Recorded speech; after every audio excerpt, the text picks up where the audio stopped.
नमस्कार, स्वागत है आपका। मेरा नाम है विपिन बेबाक। मेरे साथ मेरे सहयोगी शादाब रिजवी। धन्यवाद। बिहार में 2025 में होने वाले विधानसभा चुनाव को लेकर सभी राजनीतिक पार्टियों ने तैयारी शुरू कर दी है। एनडीए गठबंधन जहां सत्ता में वापसी, तो इंडिया गठबंधन अपनी वापसी के लिए रणनीति बनाने में जुटा है। इसी बीच बिहार कांग्रेस अध्यक्ष अखिलेश प्रसाद सिंह की 70 सीटों की मांग के बाद राजनीतिक प्रक्रियाओं का दौर जारी है। इसी कड़ी में निर्दलीय सांसद पप्पू यादव ने हाल ही में कहा है कि कांग्रेस को बड़े भाई की भूमिका में चुनाव लड़ना चाहिए। पप्पू यादव ने कहा है कि मुख्यमंत्री कौन बनेगा ये तय करके चुनाव नहीं लड़ना चाहिए। महाराष्ट्र में बीजेपी भी बिना मुख्यमंत्री के चेहरे के लड़ी और मुख्यमंत्री का चेहरा चुनाव जीतने के बाद ही घोषित करना चाहिए। इंडिया गठबंधन के नेता जिसे चाहें उसे मुख्यमंत्री बनाएं। अभी महागठबंधन को मुख्यमंत्री का चेहरा तय करके चुनाव नहीं लड़ना चाहिए। कांग्रेस कितनी सीटों पर चुनाव लड़ेगी ये पार्टी के नेता तय करेंगे, लेकिन कांग्रेस पार्टी के नेतृत्व में चुनाव लड़ा जाना चाहिए। उधर संसद में धक्का मुक्की मामले को लेकर लोकसभा में नेता प्रतिपक्ष राहुल गांधी के खिलाफ एफआईआर दर्ज की गई है। इसको लेकर निर्दलीय सांसद पप्पू यादव ने शुक्रवार 20 दिसंबर को एक्स पर पोस्ट कर लिखा कि चाहे राहुल गांधी पर 1000 एफआईआर करो, फिर दोबारा मुंह की खाओगे। बीजेपी वालों, वह तुम्हारी फितरत से वाकिफ है, न झुकेंगे न रुकेंगे, तुम्हारी पोल पट्टी खोलते रहेंगे। वह अंबेडकर के अपमान और अडानी के लिए बीजेपी बेईमान के मुद्दे पर मजबूती से लड़ते रहेंगे। इससे पहले गुरुवार को संसद में धक्का मुक्की पर एक्स पर एक पोस्ट के जरिए पप्पू यादव ने बीजेपी को घेरा था। उन्होंने लिखा कि संसद के इतिहास में ऐसा बेशर्म सत्ता पक्ष पहले कभी नहीं देखा। खुलेआम गुंडागर्दी, राहुल गांधी, मल्लिकार्जुन खड़गे और प्रियंका गांधी के साथ धक्का मुक्की किया। अब नौटंकी कर मुद्दे से भटकाने की कोशिश हो रही है। बीजेपी दलाली खाने वाले दुबे, तुम शर्मिंदगी बेच खाए हो। तो ये पप्पू यादव ने बड़े कड़े अल्फाज लिखे। शादाब रिजवी, पप्पू यादव की लफ्ज़ों से तो ऐसा लगता है कि उनका बिल्कुल उन्होंने निजी तरीके से ले लिया है।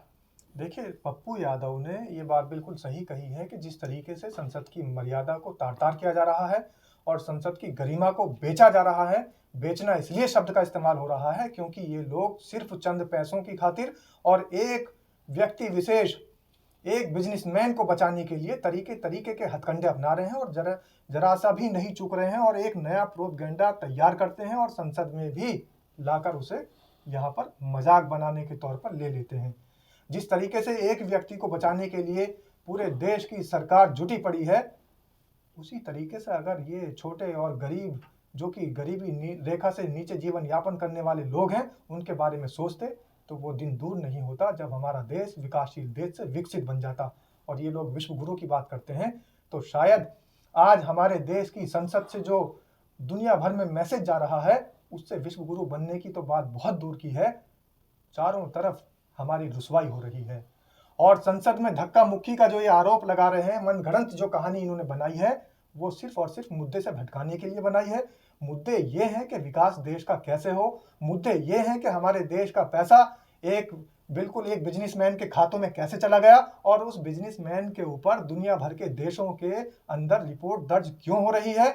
और मुद्दे ये हैं कि हमारे जो गरीब तबके को ऊपर कैसे लेकर आया जाए, वंचित समाज तक मूलभूत सुविधाओं को कैसे पहुंचाया जाए, बहुजन समाज का उत्थान कैसे किया जाए, दलितों के उत्पीड़न को कैसे रोका जाए, महिलाओं को उत्पीड़न को कैसे रोका जाए, महिला सशक्तिकरण कैसे किया जाए, शिक्षा को हम कैसे आगे बढ़ाएं और हमारे देश को हम पूरे इस विश्व के सामने किस तरीके से विश्व गुरु बनाकर प्रस्तुत करें। ये सारे मुद्दे थे, लेकिन इन मुद्दों से ध्यान भटकाने के लिए नए नए हथकंडे अपनाए जा रहे हैं और उन हथकंडों में भारतीय जनता पार्टी ये भूल गई है कि इस देश की संसद की भी कोई गरिमा है और ये वो संसद है जिसे भीमराव अंबेडकर के संविधान से चलाया जाता है। ये वो संसद है जिसने बड़े बड़े विश्व स्तर पर जाकर बड़े बड़े फैसले लिए हैं और विश्व स्तर पर बड़ी बड़ी चुनौतियों का सामना किया है। ये वही संसद है जिसने बहुत सारे हमारे देश के गरीबों का उत्थान किया है, हमारे देश के बेरोजगारों का उत्थान किया है। इस संसद से बड़ी दूर तक आवाज उठी है।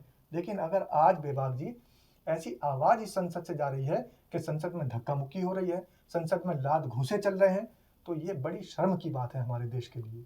और ये बिल्कुल विपक्ष ने जो आवाज उठाई है, विपक्ष बार बार कह रहा है कि हमारी तरफ से कोई भी लड़ाई झगड़ा धक्का मुक्की की बात ही नहीं हुई। राहुल गांधी ने साफ तौर पर बताया कि इंट्रेंस है, और इस संसद के इंट्रेंस में जाने का अधिकार अगर हमें नहीं है तो फिर किसे होगा। अगर हम उस दरवाजे से अंदर जा रहे थे और पीछे से इन्होंने कोनियां मारी हैं और खुद धक्के दिए हैं, और धक्का देने के बाद एक सांसद के चोट लग जाती है। और एक सबसे बड़ा खुलासा बेबाक जी ये हुआ है कि 12 बजे जो चोट लगती है उनके सर पर सांसद जी की जो पट्टी है वो बड़ी छोटी सी पट्टी होती है, फिर 2 बजते हैं तो फिर वो पट्टी बड़ी घूम के ज्यादा हो जाती है, फिर 5 बजते हैं तो उस पट्टी के अल्पेट और 2 गुने हो जाते हैं, और शाम होते मतलब टाइम होते के ही साथ साथ पट्टी का घेरा बढ़ता गया। बढ़ता चला जा रहा है और चोट का घाव बढ़ता चला जा रहा है। बल्कि ट्रोल करने वाले तो सोशल मीडिया प्लेटफॉर्म पर यहां तक ट्रोल कर रहे हैं कि कहीं अब फेफड़ों में इन्फेक्शन की खबर ना आ जाए। कहीं फेफड़ों में इन्फेक्शन की खबर ना आ जाए, और भी कोई खबर आ सकती है। क्यों? क्योंकि सब कुछ साहब के हाथ है। अभी के लिए सिर्फ इतना ही। नई वीडियो में फिर रूबरू होंगे। बहुत बहुत शुक्रिया, धन्यवाद, नमस्कार।